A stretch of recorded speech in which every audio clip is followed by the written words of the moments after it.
Welcome to the Bare Metal Cyber CISSP Prepcast. This series helps you prepare for the ISC Squared CISSP exam with focused explanations and practical context.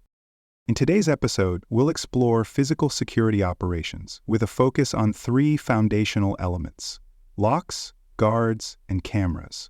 While much of modern cybersecurity centers on firewalls, encryption, and identity management, physical security remains just as critical. Without proper physical controls, even the most advanced digital security can be undermined. Whether it's unauthorized entry into a data center, theft of a device containing sensitive information, or sabotage of critical infrastructure, physical access creates vulnerabilities that must be addressed with the same diligence as cyber threats. As a future certified information system security professional, it's important to understand how physical security contributes to overall protection, compliance, and business continuity. Let's begin by defining what we mean by physical security operations. Physical security refers to the systems, practices, and controls put in place to protect personnel, facilities, equipment, and information from physical threats. These threats include unauthorized access, theft, vandalism, natural disasters, and insider sabotage. Unlike virtual threats, which target networks and systems remotely, physical threats involve the physical presence or manipulation of organizational assets. Effective physical security integrates three main layers: technology, people, and physical barriers. Each of these layers works together to deter unauthorized entry, detect intrusions, and respond to incidents in real time. Good physical security not only protects people and property, but also supports cybersecurity by protecting servers, data storage systems, and network equipment from tampering or theft. When security operations are implemented correctly, they provide redundancy, delay unauthorized actions, and give security personnel the time and information they need to respond effectively. By understanding the principles of physical security operations, cybersecurity professionals can ensure that their organization's digital controls are not undermined by weaknesses in the physical domain.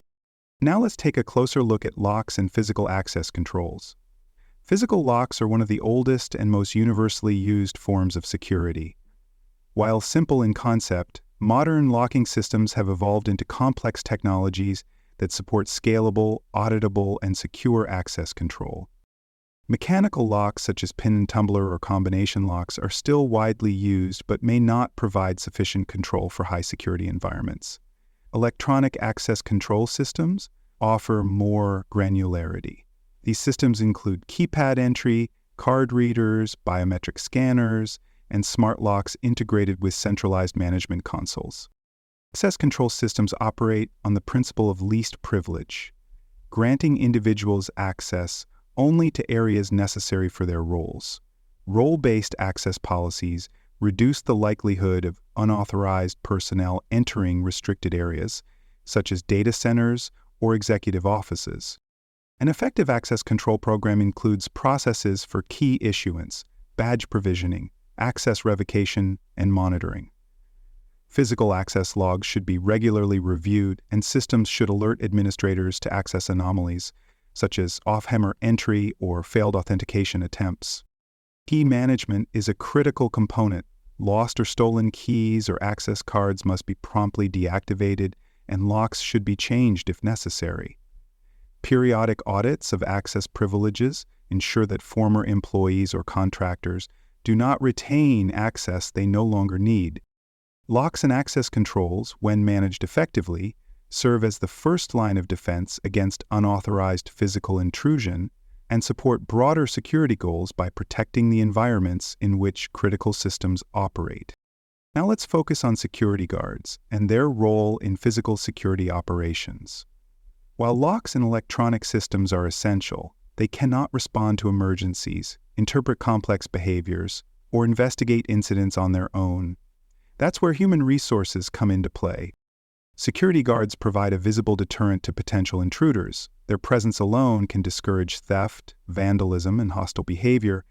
But more importantly, guards actively patrol facilities, monitor entry and exit points, inspect identification, and intervene when security incidents arise. Guards are also crucial during emergencies. Whether responding to an alarm, escorting employees to safety, or coordinating with emergency services, well-trained security personnel increase your organization's ability to handle unplanned events effectively. To ensure effectiveness, guard operations must be supported by clear procedures, ongoing training, and coordination with other departments. Guards should understand their authority limits, know how to report incidents, and receive training on conflict de-escalation, surveillance monitoring, and emergency response protocols.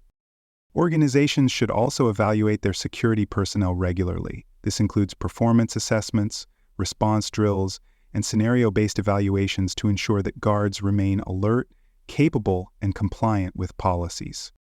A well-integrated security guard program complements your technical security infrastructure by adding human judgment, responsiveness, and oversight, especially in high-traffic or high-risk areas. For more information on CISSP certification and other valuable cybersecurity education resources, please visit cybersab.me. You'll find best-sellered books, training tools, and resources tailored specifically for cybersecurity professionals. Also, there are other podcasts on cybersecurity and more at baremetalcyber.com. Let's now discuss surveillance cameras and their role in physical security operations. Cameras are critical tools for deterrence, detection, and documentation.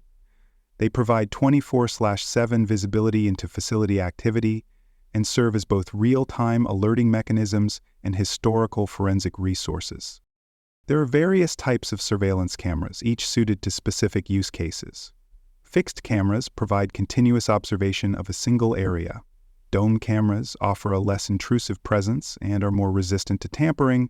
Pan-tilt zoom, or PZ, cameras allow operators to adjust viewing angles and zoom in for closer inspection. Infrared cameras are useful for low-light environments, and motion-activated cameras conserve resources by recording only when activity is detected. Cameras should be strategically placed to maximize coverage and minimize blind spots. Key areas include entry and exit points, hallways, server rooms, loading docks, parking lots, and reception areas. Cameras should be clearly marked to serve as deterrence, but in some sensitive areas, covert surveillance may also be appropriate. Integration is key. Surveillance systems should feed into a centralized monitoring console where security staff can view multiple feeds, receive alerts, and initiate responses. Recorded footage should be stored securely, with access restricted to authorized personnel, and retained according to regulatory requirements. Cameras require regular maintenance. This includes firmware updates, lens cleaning, and functionality checks to ensure cameras are operational and capturing clear, usable footage. Logs of camera status and performance should be reviewed as part of your regular security audit process.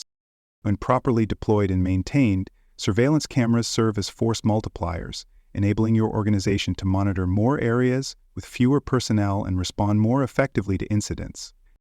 Now, let's explore the security controls that support physical security operations overall. Begin with integrated electronic access control systems. These systems centralize badge management, door status monitoring, and access alerts. They should support role-based permissions, time-based access rules, and audit logging.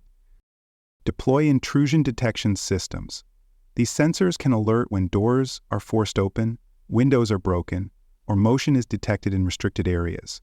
Integrate alarms with surveillance and access systems for coordinated alerting. Establish centralized management platforms. These platforms allow security teams to monitor access, surveillance, and environmental data in one interface, making it easier to detect anomalies and coordinate responses. Emergency communication systems are also essential. Provide secure channels for incident reporting, mass notifications, and coordination with external responders. During emergencies, communication can be the difference between confusion and control. Conduct vulnerability assessments and physical penetration tests. Evaluate your physical defenses just as you would your cyber defenses. Attempt unauthorized entry, test response times, and audit camera footage to identify gaps. Maintain detailed documentation. This includes floor plans, access logs, camera placement diagrams, incident reports, and maintenance records. Store these securely and use them to support audits, investigations, and continuous improvement.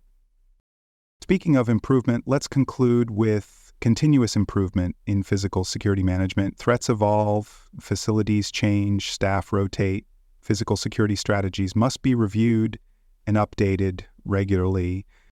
Use metrics like response times, intrusion attempts, and audit findings to assess the effectiveness of your controls. Apply lessons learned from incidents, simulations, and employee feedback to update procedures and close vulnerabilities. Engage all departments. Facilities, IT, security, HR, and executive leadership must collaborate to ensure alignment and consistency across policies and procedures. Keep training fresh. Security personnel, employees, and contractors should receive regular updates on badge policies, emergency procedures, visitor protocols, and reporting mechanisms. Proactive, adaptive improvement strategies ensure that your physical security remains robust, compliant, and aligned with business goals. Thank you for joining the CISSP Prepcast by Bare Metal Cyber. Visit baremetalcyber.com for additional episodes, comprehensive CISSP study resources, and personalized certification support. Deepen your understanding of physical security operations, locks, guards, and cameras, and will consistently support your journey towards CISSP certification success.